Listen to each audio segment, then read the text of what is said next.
Hello, പ്രാർത്ഥിക്കാനൊക്കെ ഇഷ്ടമുള്ളവർക്ക് വേണ്ടിയിട്ടുള്ളൊരു ഉപകരണമാണ് കേട്ടോ ഞാനിന്ന് കാണിക്കാൻ പോകുന്നത്. ഇത് ഹാൻഡ് ടാലി കൗണ്ടറാണ് കേട്ടോ. അപ്പോൾ 3 വർഷം മുമ്പ് ഞാൻ ഒരെണ്ണം മേടിച്ചിട്ടുണ്ടായിരുന്നു. അപ്പോൾ അത് ഏകദേശം പോയി. അന്ന് മേടിക്കുമ്പോൾ അതിന് 50 ഷില്ലിങ്സ് ഏതാണ്ട് ഉണ്ടായിരുന്നുള്ളൂ. ഇതിപ്പോൾ 100 ഷില്ലിങ്സ് ആയിട്ടുണ്ട് കേട്ടോ. ഇത് കൂടുതലായിട്ട് ഉപയോഗിക്കുന്നത് മുസ്ലിംസാണ് കേട്ടോ. അവരിങ്ങനെ എപ്പോഴും ഓതിക്കൊണ്ടിരിക്കില്ലേ, അപ്പോൾ അതിന് വേണ്ടിയിട്ട് അവർക്ക് ഈസി ആയിട്ട് ഓതാൻ വേണ്ടിയിട്ടാണ് ഇത് കൂടുതൽ ഉപയോഗിക്കുക. പക്ഷേ ഇപ്പോൾ ഒക്കെ ആയിട്ട് ഹിന്ദുക്കളും ഇപ്പോൾ ഉപയോഗിക്കുന്നുണ്ട് കേട്ടോ. അപ്പോൾ നമുക്ക് ആർക്കെങ്കിലും മേടിച്ച് ഗിഫ്റ്റ് ചെയ്യണമെങ്കിൽ അതൊക്കെ നല്ലതാണ് കേട്ടോ. നൈറോബിയിൽ ഇത് കിട്ടുന്നത് ഡയമണ്ട് പ്ലാസയിലാണ് കേട്ടോ. ഒരു ക്രിസ്മസിന് ഞാൻ വന്ന ഇടയ്ക്കുള്ളൊരു ക്രിസ്മസിനായിരുന്നു ഞാൻ ആദ്യമായിട്ട് ഇത് മേടിച്ചത്. ഇപ്പോൾ ഇത് കേടായി എന്ന് പറഞ്ഞാൽ സ്വിച്ച് ലൂസായി.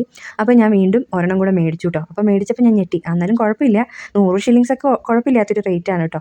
പിന്നെ നമ്മുടെ നാട്ടിലിത് 35 രൂപയ്ക്കൊക്കെ കിട്ടും കേട്ടോ. ഞാനിത് ആദ്യമായിട്ട് കാണുന്നത് എൻ്റെ ഫ്രണ്ട് റിഫ്ജിഷയുടെ കയ്യിലാണ് കേട്ടോ. അതൊരു 10 വർഷമെങ്കിലും മുമ്പെയാണ്. ക്രിസ്ത്യൻസിനാണെങ്കിൽ 53 മണി ജപം ചെയ്യാം. അപ്പോൾ ഓം നമഃ ശിവായൊക്കെ ആണെങ്കിൽ ഓം നമഃ ശിവായ ഓം നമഃ ശിവായ അപ്പോൾ 1008 പ്രാവശ്യമോ 108 പ്രാവശ്യമോ നമ്മുടെ ഇഷ്ടം പോലെ, നമ്മുടെ ക്ഷമ പോലെ നമുക്ക് ചൊല്ലാൻ പറ്റും. അപ്പോൾ നിങ്ങൾക്ക് ഇഷ്ടപ്പെട്ടെങ്കിൽ പർച്ചേസ് ചെയ്യാം.